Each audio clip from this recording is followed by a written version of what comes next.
people get freaked out. I was freaked out by religion. Like, oh my God, there's can't do this, can't do that. And the rabbis and the beards and the hats.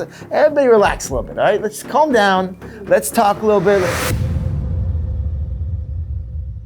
I'm Simon Mizrahi, and I've recently just graduated from NYU. I'm Annabel Annisfeld. I'm a rising senior at NYU. I'm Rabbi Dov Yona Korn, and myself and my wife Sarah direct Chabad House Bowery at NYU. And this is Cross-Examined, where students ask questions about Judaism and Jewish life. Maybe what is the meaning of life? It's a good place to start. Nice. Easy. Yeah. Make it light. Yes. Just kind of relax. What is the meaning of life? Judaism does give an incredible, succinct answer, at least as it's brought out in Hasidic thought. The purpose of life is to make a dira b'tachtonim, which means in modern Hebrew to have an apartment in your underpants, so that's not helpful. But in Midrashic language, it means that we want to have a dwelling for God in the lower world, which means that God made a world that's called lower, which is our world, where we can't see God, where we have incredible animalistic human inclinations, and we're here supposed to make a home for God in this dwelling. In this space, we're supposed to make a dwelling for God in this low world. So making a home for God in our relationships, making a home for God in our money, making a home for God in our eating, in our talent, in our careers, in our bodies, in our health, our life. Everything's about really making God feel comfortable in our private lives and the world at large. And Torah and mitzvahs are the tool by which a Jew is able to do that. So going on about life, I was wondering what the Jewish perspective is about the afterlife and about I don't know it so well, but the court system of the more mitzvahs you do, the closer you get to closer seat you get to I don't know, Hashem or something. What is the perspective on that? Yeah, it's a great question. So one of the difficult parts of this world is that when a soul comes to this world, it becomes attached to the physical world. And I guess you could really judge all of us by how much we identify with our soul, how much we identify with our body. So after a person passes away, it can be very traumatic. The more bodily life they led becomes more difficult for them when they pass away because they're feeling that tear, that separation. So in this context, the person who lived a life that's more rich spiritually has an easier time, and a person who lived a life that got unfortunately is more shallow, it's a little bit more difficult. There is a lot in Jewish philosophy about Gehenna, which is this judgment period after a person passes away, or Gan Eden, which is a world of celebration and reward that comes after that judgment period. But generally speaking, we try to focus on the idea that what really lasts for us is our good deeds, our mitzvahs, our soul. We're always going to get back to our soul because our soul in its core is connected, pure, and strong, and can't be defiled. So maybe one person is going to have to kind of confront that pain of living out of alignment with their soul for a month or for a day, or it says the maximum is 11 months, or someone doesn't have to do it at all because they were so righteous. But what we really focus on is not oh my God, what are you in for a month or 2 months? It's a matter of really using that idea to direct us to live a more soul-centered life. So does God, do you think, not want us to give into the greed that is so tempting in the physical world at all? Definitely not. Yeah, that's so. That was a leading question. Yeah, I mean, the human experience invites us to engage in the physical world in a way where we elevate it, or it brings us down. So either we bring it up or it brings us down. So let's say having a Ferrari, which is not kosher. Having a Ferrari is kosher. If you would like to give me one, I'll take it and drive it like a boss. But it can be something that brings you down. You become as you drive that Ferrari, you're obsessed with yourself and your power, and you look around at the little people that have, the poor, lesser cars, and it's a world where you are focusing so much on body and so little on soul. Or you could elevate the Ferrari. You could use it to celebrate life, to give rides to other humans and make them feel special or happy or uplifted. Use it to drive to your Torah class or we take sometimes a limo to the Ohel, the Rebbe's resting place, because it's actually financially cheaper than getting multiple Uber cars. But it always feels both incredible and strange to arrive to the cemetery in a long stretch Hummer. But it's using this world to fulfill our mission and purpose in a beautiful way is not prohibited. My anecdote is that when I was becoming religious, about 15 or 16 years old, the big question I had that made me leave home and want to search for the purpose of life, to go back to your question, is I saw society was pretty shallow. And so I imagined religion had answers, and I went to each religion, Buddhism, Christianity, Rastafarianism, Hinduism. And I wasn't getting the answer to my question, which is, what's the purpose of life? Meaning, why did God make this world? Why did he make wine? Why did he make money? Why did he make fashion? Why did he make interior design, music, art, wealth, travel?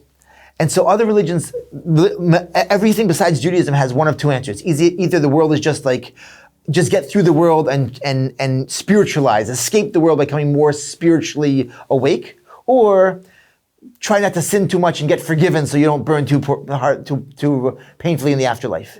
But no one answers the question. Judaism says God made the physical world to make a home for him in those things. So use wine by making it kosher and celebrating Shabbat and celebrating marriage and celebrating life with that wine. Use a beautiful real estate or interior design to make a gorgeous shul or a not-for-profit, which is serving mission and purpose. So that idea of utilizing the physical world is how we can circumvent such greed. So going on to the mission of life, as students on campuses, is it like our mission to help fight like anti-Semitism or kind of spread word about Judaism to help prevent like all these movements or like BDS movements and stuff like that on campus? Or it's more we kind of stay quiet and then we kind of do our own thing and they kind of see from there that we're good people, basically? Great question. I believe first and foremost, our mission as Jews is two things. One is that we want to be righteous Jews in ourselves, in our relationship with God, in our relationship with ourselves and each other. So first of all is, if we're gonna get beaten up for being Jews, we might as well be good Jews, right? So we want to have integrity to what it means to be a Jew internally, spiritually, religiously, as much as possible, to have integrity to that personal Judaism. And we also want to be great examples of incredible humans. Like how we treat our taxi driver, how we treat our waiters and waitresses, how we treat our professors, Jewish students in our classes. Like if a non-Jewish student looks sad in our class, it should be the Jew who goes over and says, hey, you're having a hard day. Like that, we should hold ourselves to a higher standard of humanism because of our Judaism.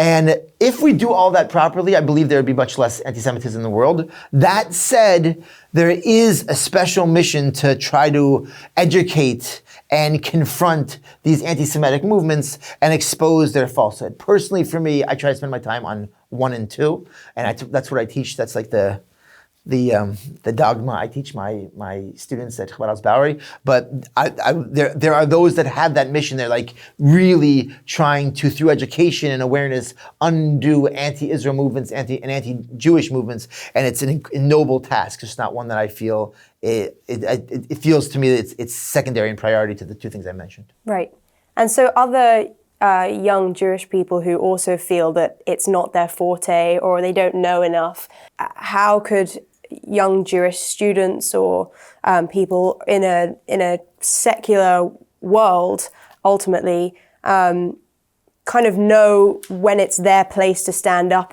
or to let other people do it, just in terms of fighting for their own Jewish identity amongst a world that either is against them or they just feel silenced, not in a good way, but how can they stand up for themselves and know when the right time to do that is? So I think there's two parts to the answer to your question. One is, first of all, Jews need Jewish community. And that's so important. In order to have Jewish pride, we have to be proud to be Jewish. If we don't have Jewish pride, which is really cultivated in Jewish community, we are unable to function in an environment which may not honor our identity. That's number one. And that's important. You could ask your rabbi, you can ask me, why should I be proud to be a Jew? What is special about the Jewish people? Like everybody's saying all sorts of negative things. What is it about Judaism that I should be so incredibly proud of? Then I should be willing to sacrifice social relationships to say, oh, by the way, I'm Jewish. So that's number one, is we have to cultivate Jewish pride.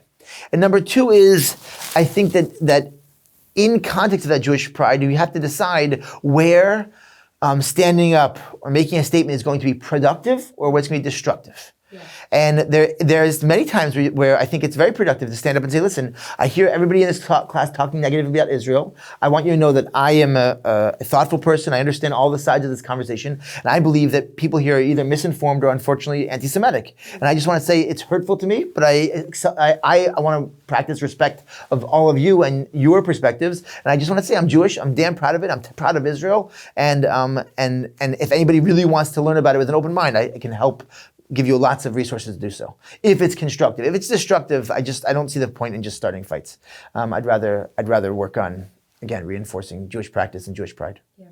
And do you think like the rise of social media over the last few years has been a big cause of the big rise in anti-Semitism? But also, we could also say that it's also helped the rise of Judaism with people reaching out and stuff like that. Social media has just made the world much more singular. We're all much more unified, and I don't mean that necessarily in a positive way. But we're all like inside each other's lives much more than it's much more than it's healthy. It's not normal. It's not good for our mental health the way that we feel that we're being tracked every moment of every day. Where are you? What are you doing? Is it cool enough? Etc. But in that, social media is an incredible platform to share goodness, to promote campaigns for goodness and Judaism and general goodness and kindness for humanity, crowdfunding, fundraising. You can raise enough money to build a well in a town in Africa that has no water through an inspiring video like that. I mean, that's incredible. At the same time, we see negative themes in society, whether it's politically destructive narratives or socially destructive narratives or violent narratives, unfortunately use the platform of this incredible unifying force for negativity. And also the anti-Semitic sentiments, which do unfortunately exist in certain parts of society, get to flourish and under the guise of something that's acceptable. And that's absurd and painful, but also seems to be something we've been dealing with for quite some time. Yeah. I think an important way of thinking about anti-Semitism is that it's just challenging us to be such leaders of humanity that there'd be no place for anti-Semitism.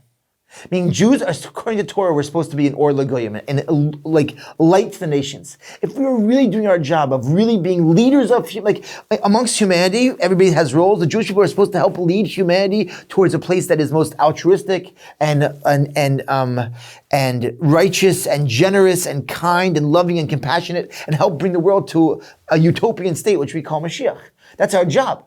If we were doing that job, which we're not, we are doing that job in such a small way compared to what we could be doing. If we really were taking our role in society and fulfilling it, I don't believe that there'd be any anti-Semitism, because it's almost like our younger brother saying to us, "Yeah, you're not going to take the leadership. I'm just gonna beat you up for not taking the role you're supposed to take." But if you'd actually do it, there'd be no place for it. But to that point, would you say that there's always been senses of anti-Semitism throughout our history? Do you think we were ever close to that? Or? Well, so the problem is that throughout history, most of the time we were being, we didn't have the opportunity to stand up and lead because we were being crushed so much. Politically, socially, practically, we were always the underdog in every society we lived in, generally speaking.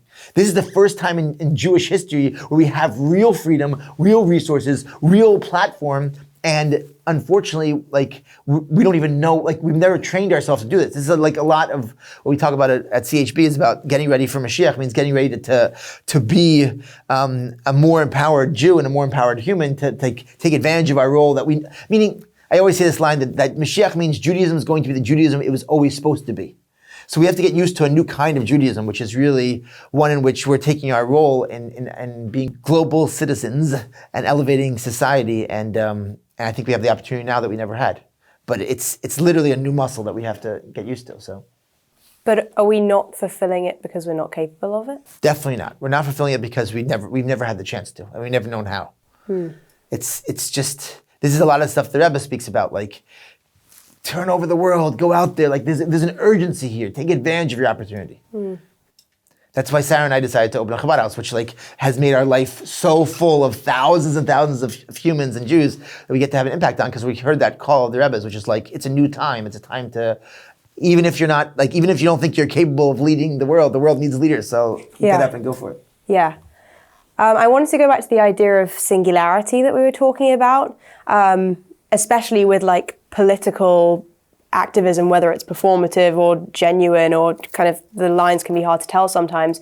I also feel like recently in our generation, there's been this culture of using politics or gender or other identity things as a way of hooking onto an idea of identity just as a craving if people either haven't been brought up with a strong identity or don't feel aligned with the one that they were brought up in. And I was just thinking about, this is kind of like funny and random, but just the idea of how people in our generation have hooked onto the sense of spirituality, either if they don't believe in God or are kind of scared to lean into that through like crystals or chakras or like other spiritual elements that they can actually hold on to in like a tangible way. Yep. So I was just interested in discussing, like, is that kind of a denial of God or like the man in the sky, or like, what is that? Great question. I think that it's actually exciting because it means people are stirring, looking for something more spiritual. Yeah. And I think that as long as we can help to direct that towards appreciating the way Torah teaches us about God. God is a being, but also an energy. There's really two parts of God, multiple parts, and God's only one, but with multiple expressions. And so the energy of God is something that flows throughout existence. It's in our bodies. It's in nature. And so what those practices are trying to get in touch with energy. I spent some time doing it myself. I used to have a massive crystal I walked around with when they called me Butterfly. But they're getting in touch with energy. Yeah. And so I think that as long as we can harness that to not just, like, for example, we know the Egyptian sorcerers were able to make magic happen. They turned a snake into a staff. They were able to manipulate nature. So that's not shocking, because nature is energy, and energy can be manipulated once people, according to mysticism, or learn how to manipulate energy. That doesn't make it holy. It just makes it spiritual. So the question is, how do we help harness this to help realize, oh, there is a God, and we have a mission on this world. The energy should lead me to be a kinder person and take more responsibility for humanity and have more positive actions, not just positive experiences or meditations. So I think it's exciting as long as it's harnessed to lead to a real awareness of the source of that energy, which is God, and the mission that He's put us here for. Right. So going back to, you keep bringing up this mission of God. How would you argue with someone who's more secular, who either doesn't believe in God or kind of hasn't had the learnings that, like, what God's miracles are and stuff like that? Especially, I know, being the rabbi of CHB and like NYU especially, you have a lot of these more secular kids who come. They're a little bit, like, let's say, more intimidated or a little bit closed-minded about the idea of like believing in God or Judaism. Yep. How do you go about kind of not changing their mind, but being more open, like changing their mind to be more open-minded about those things? Great question. I think that Judaism and the Torah speak for itself when there's not a necessary static. So I think it's important to, like, take Jewish experiences outside of the context of Judaism, where people can be scared to, like, come into shul with 100 people that don't know when to say amen. And that's one of the most amazing things that the Rebbe did by bringing Judaism to the streets and kind of decentralizing the Jewish experiences. So I think that what I would do with someone who says, I don't believe in God, I just say, you know what? Let's put on tefillin together. If there is a God, cool. If not, we're exploring something. And I want you to say Shema with me. I want you to spend a few minutes in this room. And I want you to just try to receive and try to open your heart to it. And you'd be shocked how a mitzvah like that can open someone spiritually. Wow, like that was, like, you take someone to the kotel, they had people that, no God. I've had students at Birthright who were like, emphatically believe there's no God, and came back from the kotel just weeping, like, what's happening to me? So I'm not worried about God existing. You know what I'm saying? I'm worried about us existing. I'm not worried about like the ability to prove God's truth. I think that proving anything besides that is actually much more difficult because it's false. But that said, I think it's about a spirit of love and openness and spirituality and letting people have inspiring experiences. And again, taking it out of the context of religion. Like, people get freaked out. I was freaked out by religion. Like, oh my God, can't do this, can't do that. And the rabbis and the beards and the hats. Everybody relax a little bit, all right? Let's calm down. Let's talk a little bit. Let's have a Shabbos dinner. Let's have a little kiddush. Let's have a glass of wine. Let's take a walk. Let's put on tefillin. Let's have a beer. Let's get into it as two humans, as two Jews in this world. And can you receive from me? Can you open your heart to what I'm sharing with you? Great. I have no agenda, which is very important, by the way.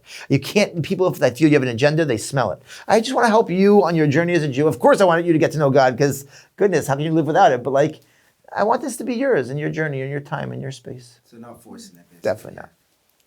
So not forcing and like experiential opportunities where they can actually touch that energy themselves. Yeah. This might be a slight pivot, but the question came from that answer, which is that I'm interested in if free will and fate can exist at the same time. So this is the most, this is the most frequently asked question when people are actually getting deep into Jewish philosophy is, how does what we call hashgacha pratis or divine providence coexist with bechira chafshis or free will? And this the best answer, and you're gonna laugh, but and there's a lot of answers out there, and this Jewish philosophy spends significant time on this. Just to clarify the question for people, anybody listening. So one concept in Judaism is that everything's predetermined. Yeah. Like if it happens, God wanted it to happen, right? How do you know? Because it happened. Right? So everything happens. So the fact that I did that was meant to happen. How do I know? It happened. On the other hand, we have free will. I choose to do this. What if I actually slapped Simon as I did that? There'd be repercussions for it. I'd be responsible for it. Socially, according to Jewish law, I injured someone. There's responsibility there. There's restitution that has to be made. So on the other hand, I'm judged for my choices in free will. I have choice. And so the question is, how do they both exist? And we know that free choice is in no way a contradiction to God's sole rulership of creation and being the prime instigator for all that occurs. And the best answer, and I'm a rabbi and I've been around the block, the Rebbe says that it is not in the mind's capacity to understand how these two coexist. It means our minds are like the size of a mango, okay? And we're trying to understand our world based on our mango minds. We're trying to understand the existifier of all creation with our mangoes. And listen, thank God, Torah does give us a lot of context for understanding God because it comes from God. So he shares a lot with our small minds about how he works, which is incredible. These two realities coexist in a way that one doesn't wash out the other in a way that our minds can't grasp. That's the best answer. And there are many other answers. But to me, it's just the best. It's just understanding wow, that's so powerful. These two concepts are independently totally true and coexist in a way that human mind can't possibly fathom their coexistence. So then, with that answer, if you don't, let's say you actively try to not sin at all. Yep.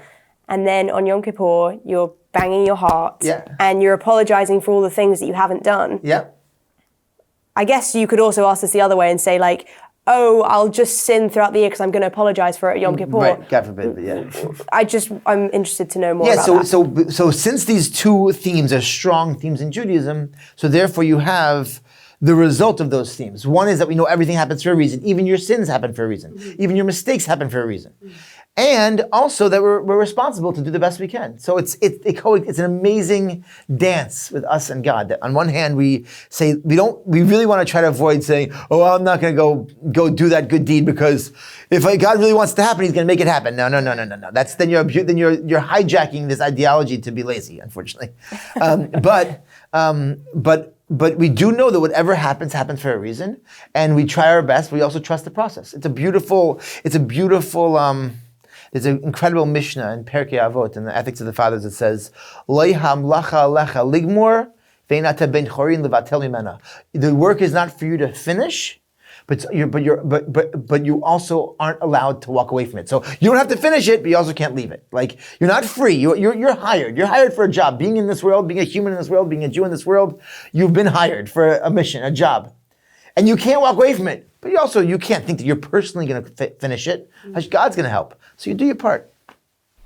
So you brought up the Mashiach a few times in your conversation. What is your general idea on that? Because I've heard a lot of stuff where everyone has to there's this big thing in the UK, Shabbat UK. If everyone keeps Shabbat, yep, the Mashiach will come. Yep.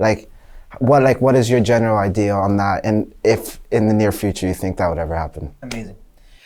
So Mashiach is the goal of Judaism. Yeah. The goal of Judaism is Mashiach. Judaism is a revolution. It started with Avram and Sarah. It's a movement. Simplest way of saying it's the largest movement in the world, one of the oldest movements in the world, or the oldest. Avram and Sarah began this, and we're all part of it. And the movement is a belief in one God, a belief in the special mission of the Jewish people through the Torah. For what purpose? To eventually fulfill the purpose of creation. Why was the world created? To have a dwelling in the lower world, the dira b'tachtonim, as we said. So when will Hashem fully dwell in this world? When Mashiach comes. What is Mashiach? It is the fulfillment of creation that now God's revealed in our world. So let's just pause for a second and say that's awesome. Like God's revealed all the suffering, all the pain, all the loneliness, all the sadness, all the confusion, all the questioning. Hashem's revealed, and we're all one. We're all part of that oneness. I mean, oh man, it's gonna be amazing. Peace, harmony, no more sickness, no more war, no more suffering. I mean, it's almost like we're fish outside of water. It's like in exile. And I don't mean just exile outside of Israel. Even in Israel, until Mashiach comes, we're still in exile because Hashem's not fully revealed. We're fish out of water. Mashiach is going back into the water. I'm like, oh my God! Just for all of for all the Jewish people and all good people. The question is, how does it come? Yeah. So we have in our tradition a belief that it could come at any time, and there's also a time when it's like it has to come by, so to say.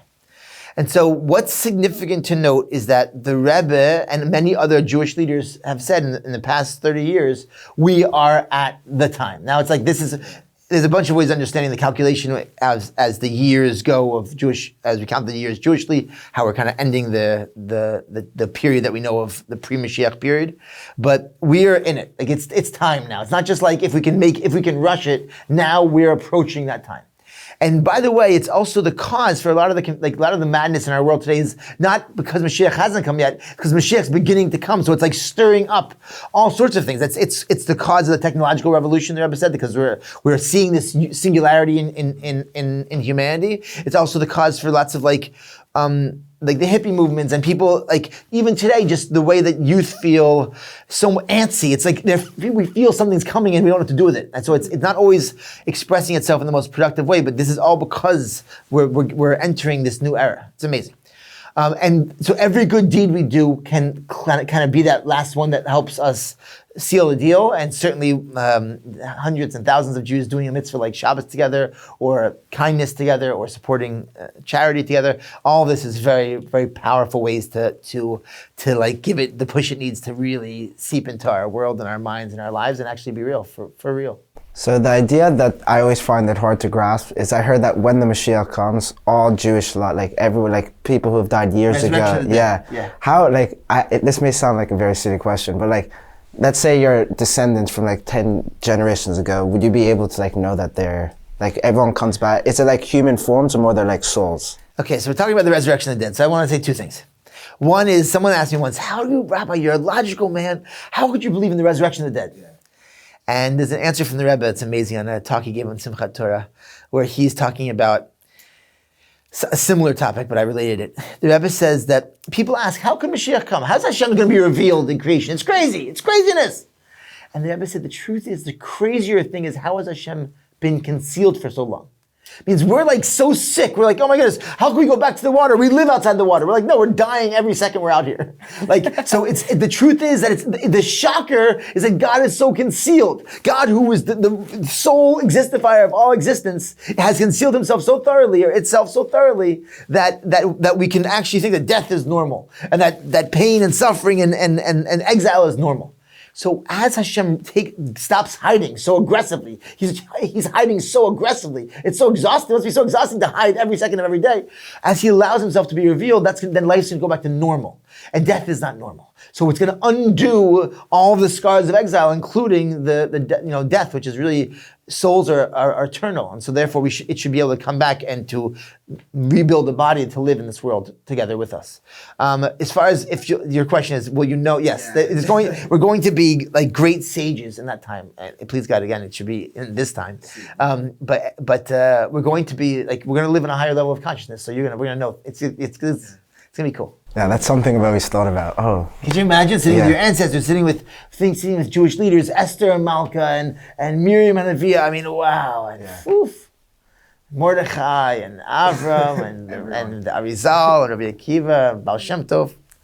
Going back to what you were just saying about the resurrection of the dead and good people will come back. I'm assuming by good you mean people who are moral, and so how do we?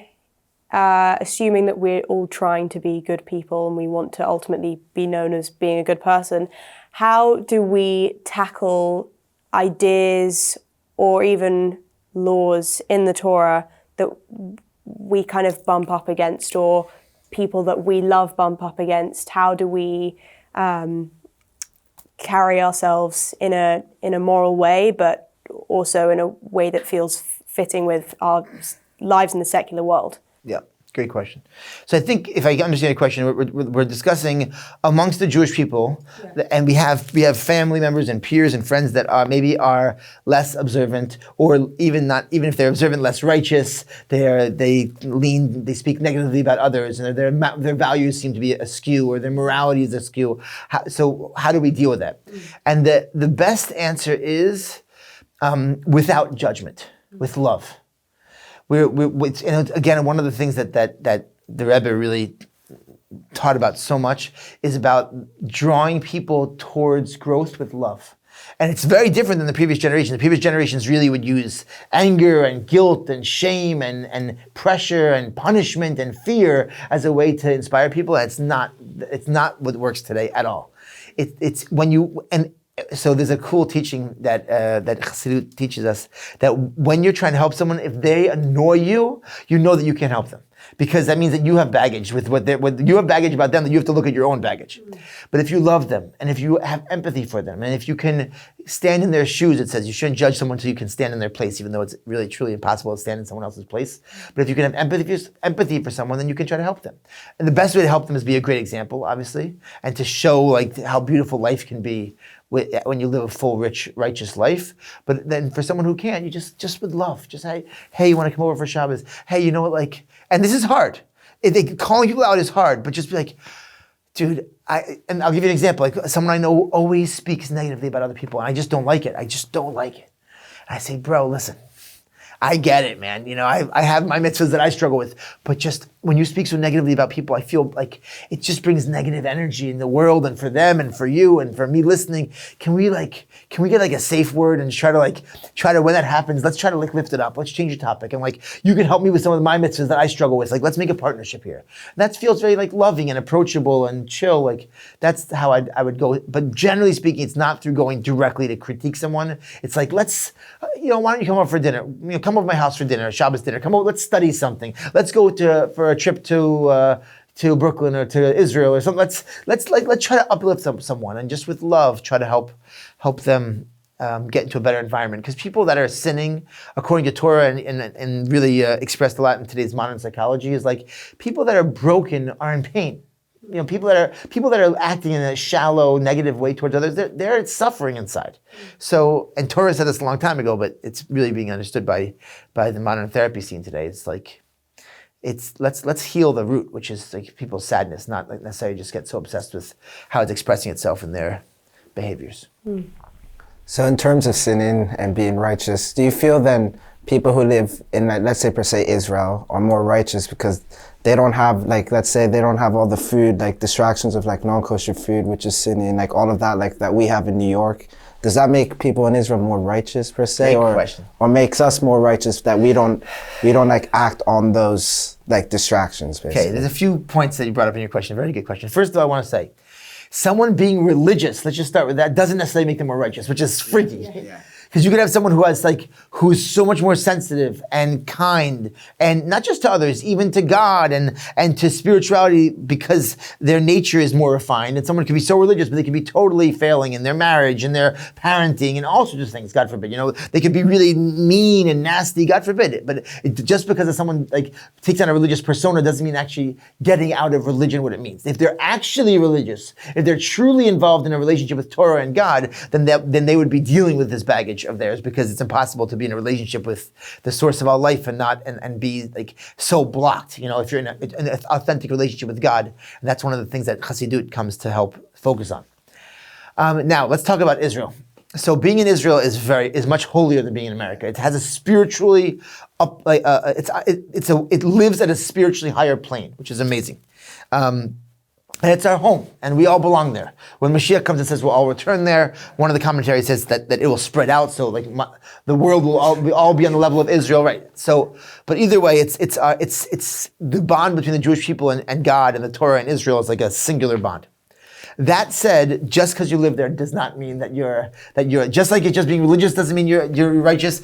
I mean, I don't know how much time you spent in Israel. There's a lot of negative things happening there. Yeah. There's a lot of non-kosher food there too. Unfortunately, trust me. And so I don't think you can any longer make that kind of. And there's also tons of kosher food in America, right? Yeah. So I do think that Israel is a place where it is easier to connect to spirituality and to God. It just is, but it doesn't mean it's right for everybody right now. You know, we all belong there, but we don't necessarily belong there right now. There's a story of the Tzemach Tzedek. Someone came to him, he's one of the Chabad rabbis, and asked, I want to go to Israel because there it's going to be easier for me to be Jewish, to serve God.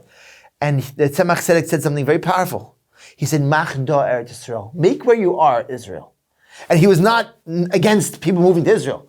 But he said, for you think, oh, I can only connect to God there. That's already a dangerous thought. That's already like, oh, tomorrow will be better. Oh, there will be better. Oh, here I can be totally a mess. But there I'm going to get my act together. That's a dangerous way of thinking. It's like saying, oh, I'll start my diet next year. You know, it's like, here we are. Make this place Israel. Act righteous here. And then God willing, you'll be blessed to also go there and connect even more. So I think it's important to say that it's our home, and there's incredible work to be done there, but also incredible work to be done here outside of the land of Israel until we all merit to be there together, please God. And I'll say one more thing, that there's Ariel Sharon said to the Lubavitcher Rebbe, like, Rebbe, you're commander. A commander of an army goes in first. If you go to Israel, everybody's going to go there. And the Rebbe said, but I'm a commander of a naval ship who has to leave last. So it's like, it's a sinking naval ship. America's a sinking naval ship. But we have to make sure that we all go together. I would love to live in Eretz Yisrael, but I can't until I can't leave all the Jews that I'm responsible for here in America. So what going on to is make your home Israel. How do you feel then about like I know France is an issue, where rising anti-Semitism and all those people end up moving to Israel. Yeah. Do you think they either should stay and kind of fight for their Jewish pride and their Jewish life, or it's the smarter decision these days to kind of just thank move God to we Israel? have a place where Jews can flee to. Yeah. Thank God we have a place where Jews that are under the perils of anti-Semitism can go to safely. So I would never tell people, just stay there and tough it out. There is questions about if you're the rabbi there, if you're one of the leaders in the community, and when do you leave, and are you abandoning people, and should you stay with the last remnant until they get out? You know, there are sophisticated questions. There are questions about a Jewish community, like should we just let our community crumble, or should we? There are questions, but I just think that that thank God for those that need to leave, they can. I know that you are supposed to relate and speak to God in a language that you understand, that it's meaningful for you, but is the kind of goal to be able to speak in Hebrew, or is beautiful question? Yeah. And the answer is yes. You should definitely first speak in the language you understand. Like saying prayers in English. I prayed for many years in English, and I even prayed in Hebrew then for a few years and went back for a little bit in English just to kind of refresh that experience.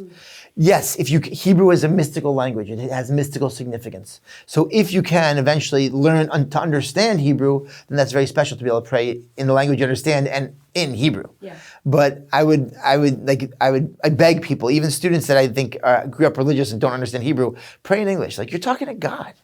And I'll take this opportunity to say something that I think one of the most important things that I tell people on a daily basis is, I want you to sit down. I want you to tell God about this.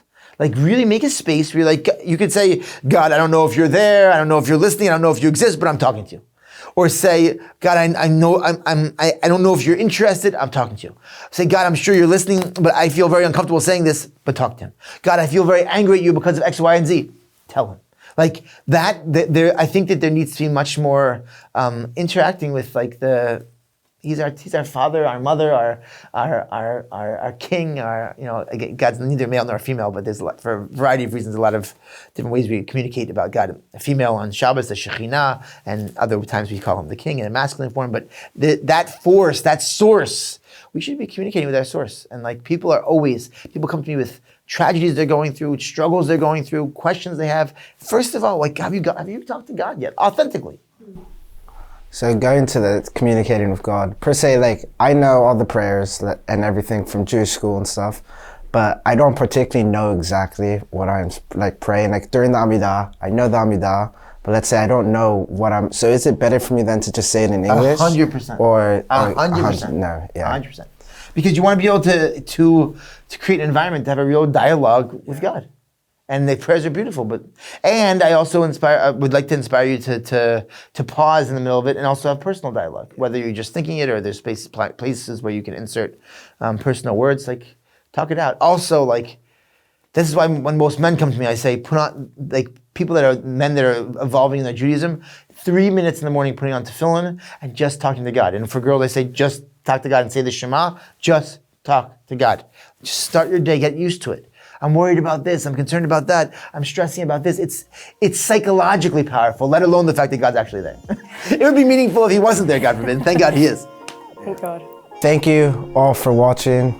Please, if you'd like to see more, please subscribe to see great talks like this with students and their rabbis, and we appreciate for listening. Thank you.